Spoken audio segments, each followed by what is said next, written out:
On a essayé de partir plusieurs fois, mais les créneaux météo laissaient envisager vraiment beaucoup trop de houle. Du coup, on a renoncé par 2 fois au départ. Et cette fois-ci, c'est la bonne, on se lance. C'est un départ un petit peu vanté, puisque ça accélère entre les îles et que pour le coup ça accélère bien fort. On part de nouveau sous grand voile à 3 ris et forecastle et on avance plutôt bien. À la sortie de la baie de Mindelo, c'est un vrai chaudron. Ça secoue dans tous les sens et c'est départ musclé. Là, le créneau est vraiment pas idéal, enfin c'est pas parfait, mais on sait qu'on part avec un tout petit peu de houle, mais que surtout la semaine prochaine, enfin dans quelques jours là, on risque de rencontrer pas mal de vagues. Et sur ce bateau, c'est tout de suite mouillé dès que la mer est formée. Et les cabines ne permettent pas de vraiment passer du bon temps à l'intérieur, on tourne vite en rond. Du coup, voilà, on sait que cette traversée-là, elle va être un petit peu humide et un petit peu chaotique. Mais bon, on y va quand même.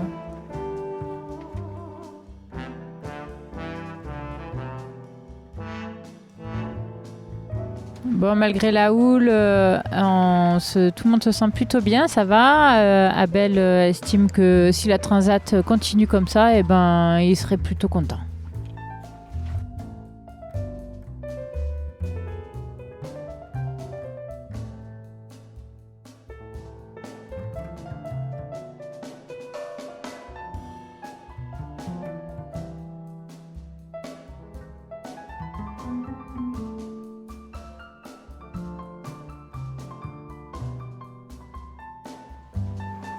L'année dernière, on avait trouvé un peu pauvre en faune, mais cette année, dès le premier quart, c'est un peu un festival pour moi, car je suis entouré de dauphins pendant plus d'une demi-heure, et un oiseau finit par se poser sur la baume.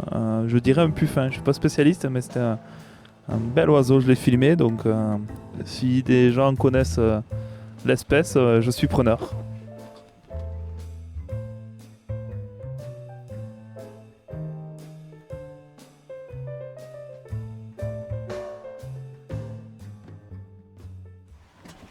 On est tous malades. Non, Nico et moi, nous sommes malades. Ouais, je pense que j'ai une intoxication alimentaire. J'arrive rien à avaler et je me vide. Donc super cool pour le deuxième jour de nave. Ça va pas être facile d'arriver à faire l'écart cette nuit. Et ça, on se pose, voilà. J'arrive pas à me reposer et je me demande comment on va faire toute la nuit. On se pose des questions. Enfin, je me pose des questions en tout cas.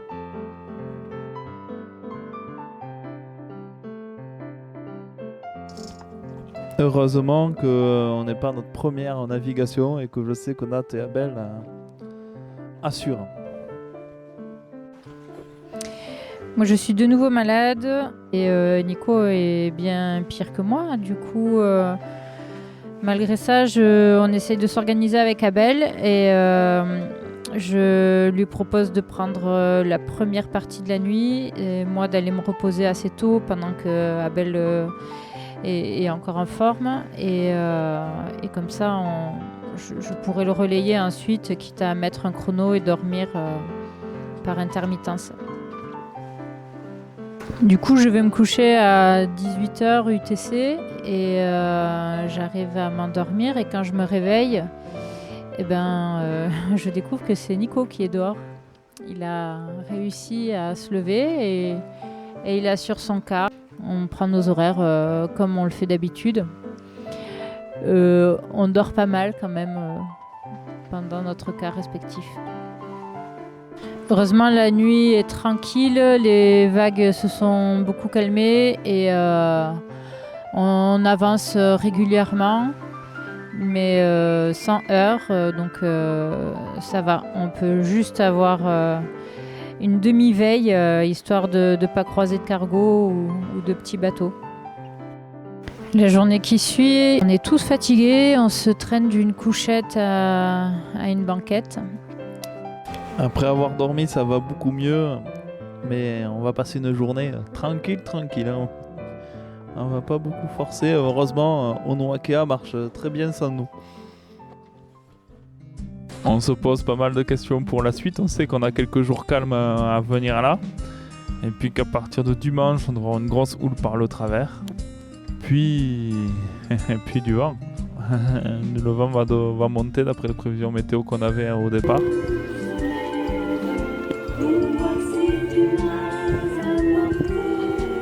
Et du coup ramener une grosse houle de l'arrière. Donc ça va devenir de nouveau pas hyper confort. Donc voilà.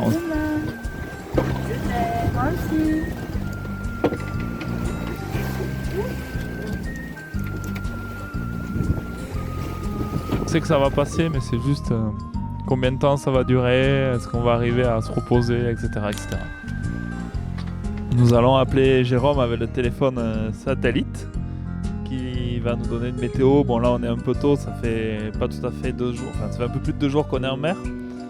Mais comme ça j'aurai l'évolution de cette fameuse dépression qui va nous envoyer de la houle. J'espère qu'il aura regardé la houle.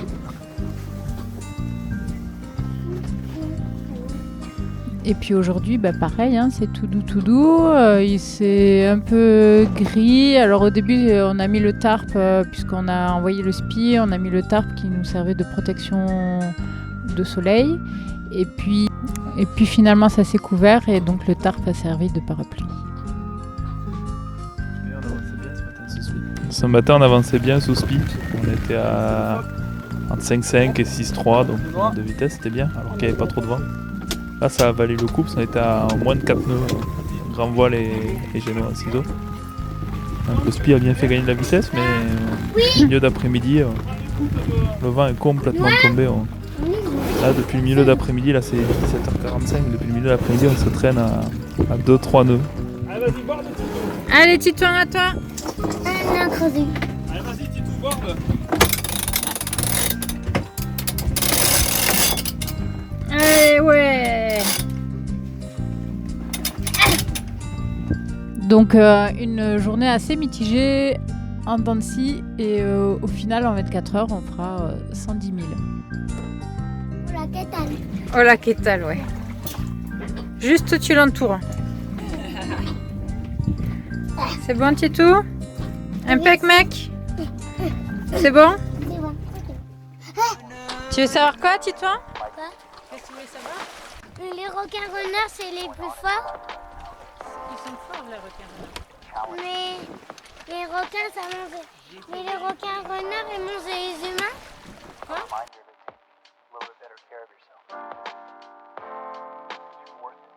Ouais! Ouais! Laurent, non, je te tiens la corde, Laurent. La la la la la! Les requins, ils mangent des poissons. Les requins renards aussi, ils mangent des poissons. Ils vont prendre des poissons. On profite de l'allure ralentie du bateau pour faire un petit plongeon dans l'eau. Papa surveille s'il n'y a pas un petit requin qui vient niaquer sa progéniture. C'est vrai, on a vu 2 requins, en tout cas, 2 fois on a vu un requin autour du bateau ces derniers jours. Donc on garde un œil quand même vigilant. Ça commence vraiment doucement avec un vent hyper léger. Alors c'est embêtant parce qu'on n'avance pas, mais par contre c'est assez agréable à vivre. On est super à l'aise, on se sent vraiment bien, on prend le temps de cuisiner et on se sent comme à la maison, quoi. La nuit, des nuages passent et font tourner le vent. Du coup, on se retrouve de vent arrière à bon plein en 2 minutes et puis de bon plein au grand largue dans le quart d'heure qui suit. On a la visite des dauphins en pleine nuit qui suivent le bateau, un bon moment. Ça anime un quart, c'est sympa, hein. Et puis avec le jour qui se lève, le vent s'établit et Forcy un peu, du coup un tout petit peu, on peut mettre le spi. Et là, on avance bien, alors on rattrape un peu notre retard. Et toute la journée, on va filer sur les 5-6 nœuds. C'est super agréable, c'est vraiment trop bien, moi j'adore ça, quand ça glisse, puisque la mer du coup est encore toute plate et ça file, c'est harmonieux, c'est léger, c'est trop bien. Donc au bout de 24 heures, entre l'addition de début pétole et puis la fin au spi, on arrive quand même à passer la barre des 100 000 et on arbore fièrement notre score de 102 000 en 24 heures.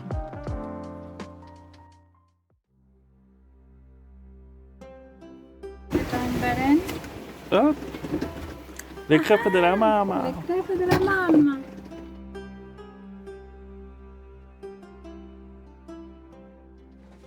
Jour 5, on attend le grain. Le ciel est devenu tout noir au loin et le vent forci, on a affalé le spi, on s'est remis sous génois-seul et on attend que le grain arrive. On a fait un repli, on a rangé tout ce qui pouvait être mouillé, on a mis les enfants dans la cabine et ça ne devrait pas durer. On a fait la cuisine, t'as fait la cuisine vite fait entre deux grains. Il y a des grains partout autour de nous. C'est tout noir, ça y est, ça commence. Mais aujourd'hui ça file quand même. On a bien avancé là. Toute la nuit, on s'est maintenu à peu près à 6 nœuds. Du coup, sur les 24 heures, on atteint les 135 000. Ouh, record! Nico, le pauvre, par contre, t'as passé tout ton quart à changer les voiles. Comme il y avait des grains, le vent faisait que tourner. Et toi, Abel, alors, ton quart? J'ai changé une fois la voile en ciseaux parce que sinon elle se faisait déventer par la grande voile. Sinon voilà, j'ai écouté des podcasts tout le long et c'est passé tranquille. Les Odyssées de France Inter. Cet après-midi, Titouan s'est plein de douleurs au bras. Avant qu'on embarque, on a fait une radio de contrôle et puis voilà, donc une semaine après le retrait du plâtre, il se plaint d'avoir mal. On ne sait pas vraiment pourquoi, il n'a pas fait de choc particulier. Alors on appelle le centre de santé marine de Toulouse. Donc les médecins de Toulouse nous conseillent pour le moment de ne pas intervenir et d'éviter d'immobiliser le bras, puis rester en observation et regarder s'il y a des gonflements ou quelque chose, mais d'après eux, il est inutile de remettre une attelle. Heureusement qu'on a un téléphone satellite qui nous permet d'appeler, du coup on peut avoir un avis médical et c'est quand même rassurant. Voilà 6 jours que nous sommes en mer. Et la vie commence à prendre un rythme régulier. Des habitudes se dessinent, un tempo. Sur le bateau, on ne vit pas en fonction des heures. On est réglé sur le soleil. La journée paraît plus ou moins longue, en général selon l'état de la mer. Si ça remue beaucoup, ça peut être un peu longué, parce qu'on ne peut pas faire grand-chose. Si c'est calme, ça devient très agréable et on savoure d'être sur le bateau. En général, on écoute de la musique, les enfants font beaucoup de jeux de construction, on joue à des jeux comme la Wallet, et puis on écoute aussi pas mal de podcasts. On aime bien écouter des histoires. Et au bout d'un mois, je lui ai demandé qu'est-ce qu'il faisait sur cette île, s'il avait toujours habité. Il voulait pas me répondre, puis un soir, il m'a passé son téléphone, il m'a dit appelle ta famille pour leur dire que tu vas bien et tout. Je dis mais ils sont pas inquiets. Mes amis, mes proches savent que je pars longtemps, que j'étais parti en van jusqu'au Cap Nord, donc je suis parti pour un mois et demi, 2 mois. Une fois que la nuit tombe, par contre, Là, ça devient différent. On fait de la veille active. Ça veut dire qu'à tour de rôle, on reste dehors et on surveille. Donc Nico commence le premier quart pendant 4 heures, puis je prends mon tour de veille pendant 4 heures. Et ensuite, Abel finit avec le lever du soleil. Bonne nuit. Bonne nuit, Tito. Bonne nuit, Titouan.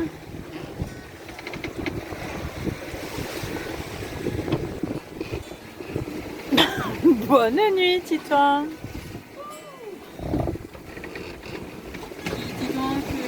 Allez, Titouan, bonne nuit.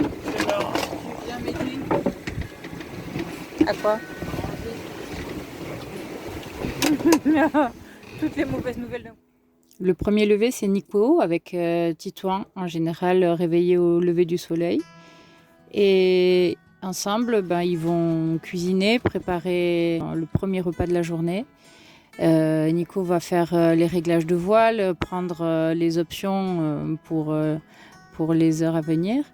Et puis ensuite, moi, je me lève après et on déjeune tous ensemble. Le soir, c'est moi qui fais à manger.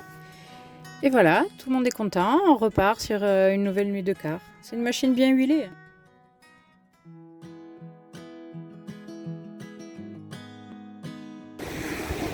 Sœur, voilà, ça va, ça fait fort là.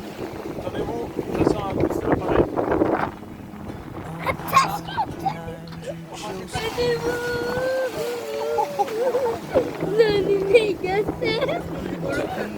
Ouais, quand je regarde avant qui est comme ça. On va faire la Noël de Matelot en plein air. On va recevoir les cadeaux là. Ça, c'est pas des... Et aussi, c'est cool les navigations, mais dans 5 dodo, c'est Noël. Et le coucher de soleil, il est trop beau. C'est ça la vie. à la vie. Regardez les étoiles et le lever de la lune. Je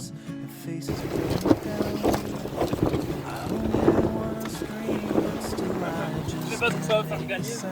Un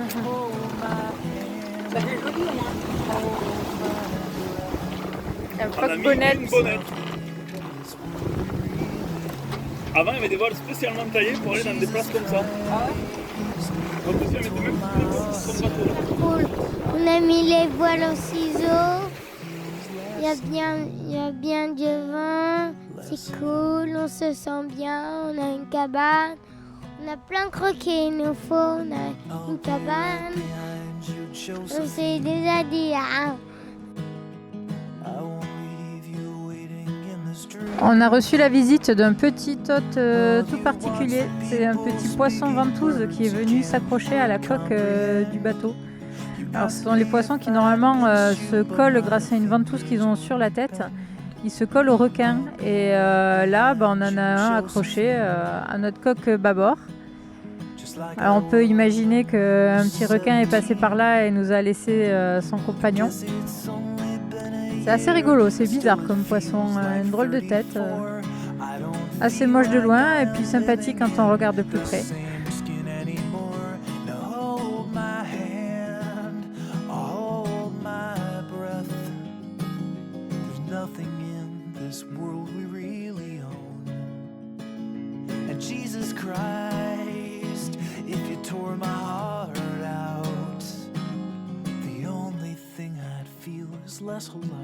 Aujourd'hui, ça fait 7 jours, donc une semaine que nous sommes partis et on a parcouru 851 milles, soit l'équivalent d'à peu près 1600 km.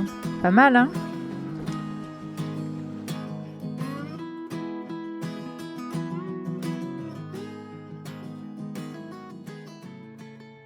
Dans 3 nuits, c'est l'heure de Noël. On a bombé toute la nuit et toute la journée. Et du coup, on a fait un score, on a battu notre propre score. On a fait 147 000 dans la journée, enfin en 24 heures. Là, c'est le vrai Alizé. On avance dans un vent régulier. Là où derrière, pourvu que ça continue, ça nous permettrait de continuer à avancer régulièrement vers notre arrivée.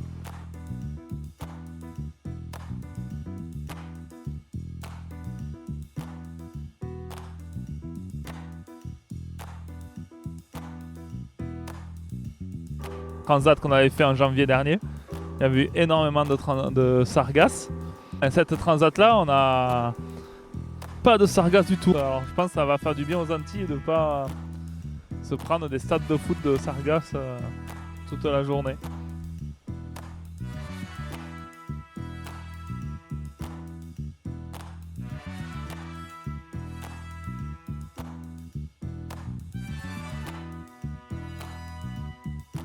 On a parcouru 998 000 et donc on a fait la moitié du chemin. Alors on ne peut pas faire de pronostic, on ne sait pas ce qui va se passer, hein. Tout peut changer à n'importe quel moment, la météo, n'importe quoi, une avarie. Mais on ne peut pas s'empêcher de penser quand même que si la première partie du parcours ressemble à la deuxième, dans une semaine on est arrivé. Je me suis trouvé un super concurrent pour faire la régate. Je régate contre moi-même de la saison passée. Avec le journal de bord, je calcule l'écart qu'on a tous les jours. Et pour l'instant, on a 26 000 d'avance. C'est pas beaucoup, mais pour l'instant, je gagne. De toute façon, même si je perds, je gagne. C'est ou le mois du passé ou le mois du présent qui va gagner. Donc. Êtes-vous plutôt team janvier 2021 ou team décembre 2021 ? À vous de choisir. On voit personne, alors du coup Nico il fait la course contre lui-même. Ma crainte c'est qu'en janvier, la saison passée, on avait marché très fort la deuxième semaine. Et donc du coup, là pour la course, ça va être cette semaine que ça va se jouer. On a repris de l'avance encore. 972.